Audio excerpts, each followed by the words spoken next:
Hello student, chapter number 7 कर रहे हैं lifeline of national economy geography में। आज हम करेंगे इस वीडियो में मेजर सी पोर्ट्स। ठीक है।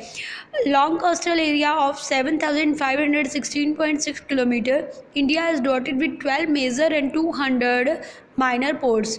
भारत के बहुत लंबे कोस्टल एरिया में, जो कि 7516.6 किलोमीटर का एरिया है, उसमें इंडिया में 12 मेजर और 200 माइनर जो हैं पोर्ट्स हैं। दीज पोर्ट्स आर हैंडल, और ये पीछे भी बता चुकी हूँ कि वाटर वेज के थ्रू ही हमारा लगभग 95% ट्रेड जो है फॉरेन ट्रेड जाता है। ठीक है। तो सबसे पहले जो हम सी पोर्ट करेंगे वो करेंगे कांडला। कांडला सी पोर्ट कहाँ पे है? कच्छ, गुजरात में। ठीक है। गुजरात में जो कांडला सी पोर्ट है वो आप कह सकते हो कि वहीं से लगभग हमारा मतलब कोस्टल लाइन स्टार्ट होती है। ठीक है। अब गुजरात में कांडला सी पोर्ट कब ज़्यादा डेवलप हुई? After independence. इंडिपेंडेंस के बाद उसे क्यों डेवलप किया गया? क्योंकि अपने इंडिया का हम ये कह सकते हैं कि नदर्न जो इंडिया है, northern India in the sense आप ये देख लीजिए, जम्मू कश्मीर, हिमाचल, पंजाब, हरियाणा, राजस्थान और गुजरात, यहाँ की बहुत सारी ग्रीनरी हैं। मतलब यहाँ बहुत सारा प्रोडक्शन होता है एग्रीकल्चर के फील्ड में भी, और इंडस्ट्रियल बेल्ट भी है ये। तो यहाँ का सारा जो सामान है वो पहले कराची जाता था और कराची से आगे एक्सपोर्ट होता था। अब क्योंकि कराची जो है वो इंडिपेंडेंस के बाद पाकिस्तान में चला गया, तो हमें उसके अगेंस्ट जो है या उसके जगह पे हमें कांडला सी पोर्ट का निर्माण करना पड़ा। ठीक है।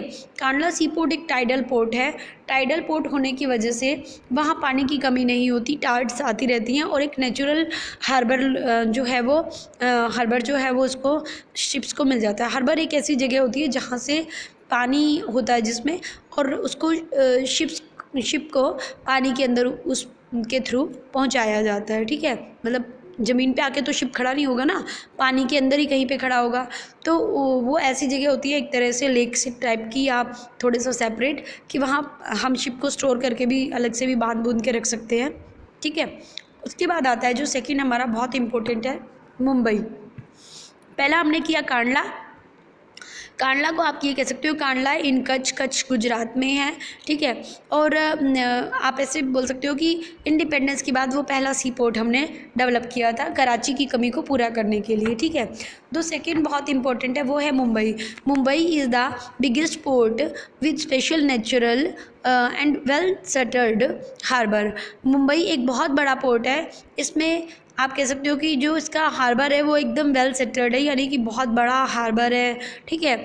और वहाँ क्योंकि ट्रेड बहुत ज़्यादा होता था अंग्रेज़ों के टाइम से ही, तो वहाँ बहुत ज़्यादा ट्रैफिक रहता था मुंबई में। तो मुंबई के ट्रैफिक को कम करने के लिए उसके जस्ट नीचे जवाहरलाल नेहरू पोर्ट बना दिया गया, क्योंकि मुंबई में बहुत ज़्यादा एक्सपोर्ट इंपोर्ट का काम होता था, ट्रैफिक ज़्यादा था, वहाँ रश ज़्यादा था। उसके बोझ को कम करने के लिए जवाहरलाल नेहरू वहीं महाराष्ट्र में ही बना दिया गया, मुंबई से थोड़ा सा नीचे। ठीक है। The third fourth important is Mormugao. Mormugao कहाँ पे है भाई? गोवा में। ओके, ध्यान रखिएगा। मारमेगांव पोर्ट जो है वो कहाँ पे है? गोवा में। इसमें क्या होता है कि इसमें आप कह सकते हो कि अपनी कंट्री से जितना भी आयरन और बाहर जा रहा है किसी भी पोर्ट के थ्रू, उसमें से लगभग 50% आयरन आर मारमेगांव से ही जा रहा है। यानी कि आप कह सकते हो कि मेजर मारमेगांव में ज़्यादातर आयरन और को ही एक्सपोर्ट किया जाता है। ठीक है। तो आप कह सकते हो कि ओवरऑल आयरन और में से 50% आयरन और मारमेगांव सी पोर्ट से ही एक्सपोर्ट करते हैं। ओके। फिफ्थ नंबर पे हम कर रहे हैं न्यू बेंगलुरु। न्यू बेंगलुरु कहाँ पे है? अभी बहुत ध्यान से करना। न्यू बेंगलुरु है कर्नाटक में। ठीक है। वो कर्नाटक में भी है, और उसमें से भी बहुत सारा आयरन और जो है वो बाहर जाता है। जब मैंने आपको पाइपलाइंस करवाई थी तो मैंने आपको करवाया था कि हम बहुत सी सॉलिड चीज़ों को सेमी लिक्विड करके पाइपलाइंस के थ्रू भेजते हैं। तो जो खुदरेमुख माइन है आयरन और की, वहाँ से पाइपलाइन बिछी हुई है न्यू बेंगलुरु तक, और खुदरेमुख माइन से न्यू बेंगलुरु तक पाइपलाइन के थ्रू ही आयरन और आता है। ठीक है, पोर्ट तक। उसके बाद वो आगे शिप्स में डलता है। The last very important is extreme south western port. हमारे भारत का एक्सट्रीम साउथ वेस्टर्न पोर्ट कौन सा है? कोची। ठीक है, ये एक लैगून है जो नेचुरल हार्बर है। लैगून होती है एक तरह की झील होती है, उसके किनारे लेक होती है सी के पास, जिसमें इजीली कोई शिप्स वगैरह आकर खड़ा कर दिया जाता है, उसका मतलब उसकी प्रोटेक्शन होती है वहाँ पे। ठीक है, अब हम नेक्स्ट पेज पे चल रहे हैं। अब तक मैंने आपको करवाया कांडला। कांडला कहाँ पे थी? कच्छ, गुजरात में। सेकंड नंबर पे आई मुंबई। मुंबई कहाँ पे थी? महाराष्ट्र में। उसके बाद मुंबई में ही मुंबई के बिल्कुल नीचे जवाहरलाल नेहरू, जो महाराष्ट्र में ही है। द नेक्स्ट वन इज़ मार्मेगांव, जो गोवा में है और जिसमें लगभग 50% आयरन और जो है देश का वो यहीं से एक्सपोर्ट होता है।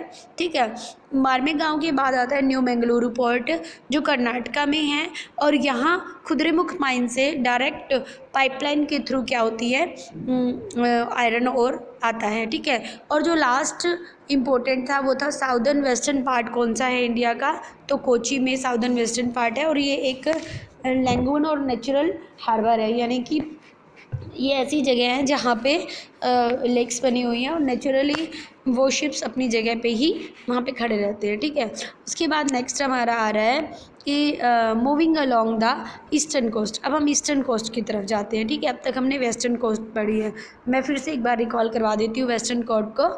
ये सबसे ऊपर ये है आपका कंडला गुजरात में, उसके बाद मुंबई महाराष्ट्र में, उसके जस्ट नीचे जवाहरलाल नेहरू जो महाराष्ट्र में, फिर न्यू मार्मेगांव जहाँ पे 50% आयरन और जो है वो सैंड होता है, एक्सपोर्ट होता है। न्यू मंगलुरु जहाँ पे खुदरेमुख माइन से क्या आता है, डायरेक्ट आयरन और आता है। ठीक है, उसके बाद लास्ट आ रहा है कोची।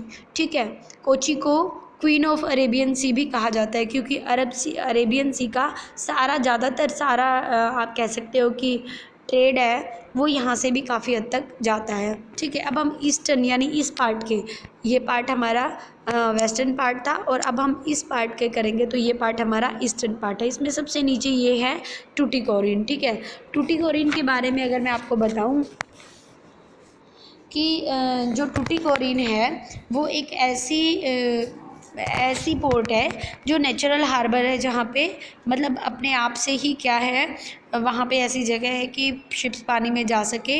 एक रिच हिंटरलैंड है। हिंटरलैंड होता है कि आप ये कह सकते हो, हिंटरलैंड मीन्स वो पीछे जो पोर्ट के, ये पोर्ट है, इसके पीछे जो बहुत सारा एरिया है जहाँ पे ट्रांसपोर्ट वगैरह आ रहा है, शिप्स में से जो सामान निकल रहे हैं उनको लेके जा रहा है, तो वो हिंटरलैंड होता है। काफ़ी बड़ा हिंटरलैंड है वो इसका, टूटीकोरिन का।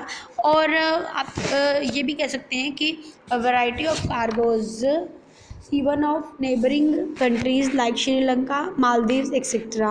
हाँ, कार्गोज होते हैं बहुत बड़े बड़े शिप जिसमें माल भरा हो। अपने देश के ही कार्गोज नहीं बल्कि श्रीलंका, मालदीव्स वगैरह के कार्गोज भी टूटीकोरिन पे आकर अपना लोड अनलोड करवाते हैं। ओके, इसके बाद जो नेक्स्ट आता है टूटीकोरिन के बाद, ये भी किस में है ध्यान रखिएगा, तमिलनाडु में ही है ये भी।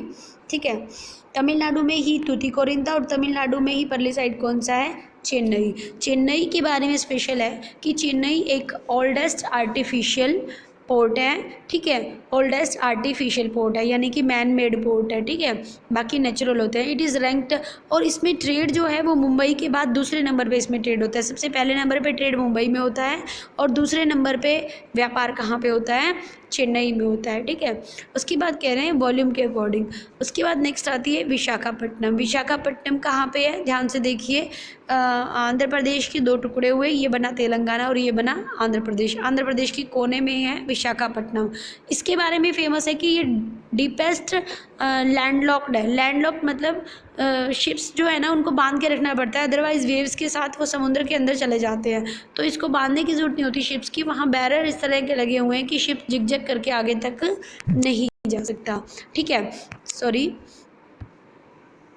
वेट ए मिनट, कहाँ चला गया, सॉरी, ये क्या हो गया। चलिए स्टार्ट कर रहे हैं फिर से, थोड़ा कन्फ्यूज़न हो गया था। सबसे नीचे ईस्टर्न में हम करेंगे टूटीकोरिन मैंने बताया है कार्गोज बहुत ज़्यादा आते हैं यहाँ पे, यानी माल जिसमें होता है, सामान जिसमें होता है हैवी लोडेड बल्कि मटेरियल वो ज़्यादा आते हैं यहाँ पे। और टूटीकोरिन के बारे में बताया था आपको कि ये नेचुरल हार्बर है यहाँ पे। उसके बाद आया चेन्नई को आप कह सकते हो कि सबसे ओल्डेस्ट आर्टिफिशियल पोर्ट है, यानी मैन मेड पोर्ट है, ठीक है। और ये वॉल्यूम में मुंबई के बाद सेकंड नंबर पे आता है। थर्ड नंबर पे आता है विशाखापट्टनम के बारे में सुन लीजिए कि विशाखापट्टनम, पहली बात तो विशाखापट्टनम कहाँ पे है, आंध्र प्रदेश में, ठीक है। आंध्र प्रदेश में विशाखापट्टनम है। विशाखापट्टनम एक लैंड लॉक्ड है, यानी लैंड इस तरह की है कि वहाँ शिप्स अपने आप से लॉक रहते हैं, वेल प्रोटेक्टेड रहते हैं। This was originally conserved as the outlet of iron और ज़्यादातर उसमें आयरन और ही जाता है, ठीक है। अब आया पारादीप पोर्ट लोकेटेड कहाँ है, उड़ीसा में। द एक्सपोर्टर ऑफ आयरन और कोलकाता इज़ इनलैंड। हाँ, अब आगे पारादीप के बाद क्या करते हैं, हम कोलकाता को बड़ा इम्पोर्टेंट मानते हैं। कोलकाता जो है वो किसी शिप्स मतलब नियर द कोस्टल लाइन तो है, लेकिन कोस्टल लाइन का पानी वानी उसमें यूज़ नहीं होता, बल्कि हाँ ऐसा किया जाता है कोलकाता में कि शिप्स जो हैं वो रिवर के ऊपर ही पोर्ट बनाया हुआ है, ठीक है।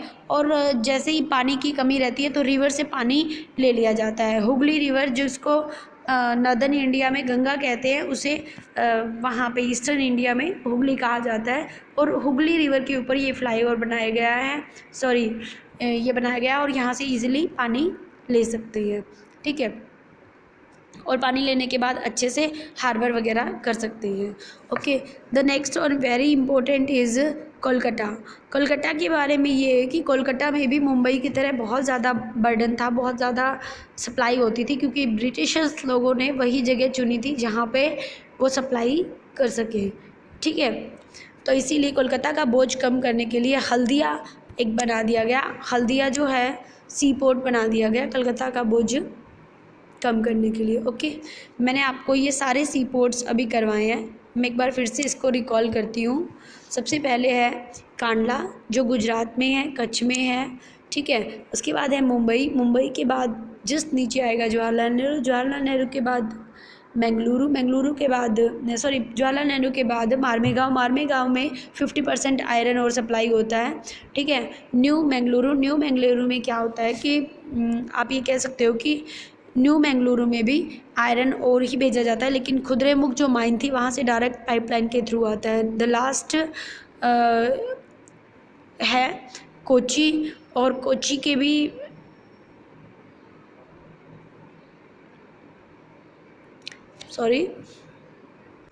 लास्ट जो हमारा वेस्टर्न सदर्न पार्ट है वो है कोची। लेकिन अगर सिंपल पूछा जाए कि सदर्न पार्ट कौन सा है तो आप तूतीकोरिन लिखेंगे, क्योंकि लैटीट्यूड में तूतीकोरिन जो है वो कोची से नीचे है, ठीक है। तो ईस्टर्न के अब देखते हैं, ये अब तक हमने वेस्टर्न के देखे, वेस्टर्न के बाद ईस्टर्न के देखते हैं। ईस्टर्न में एक तो तूतीकोरिन, एक चेन्नई के बाद विशाखापट्टनम के बाद पारादीप, और पारादीप के बाद कोलकाता। ओके, अब मेरे हिसाब से ये आपको क्लियर हो गया होगा कि जो हमारे सी पोर्ट्स हैं वो कहाँ कहाँ पे फैले हुए हैं। Thank you.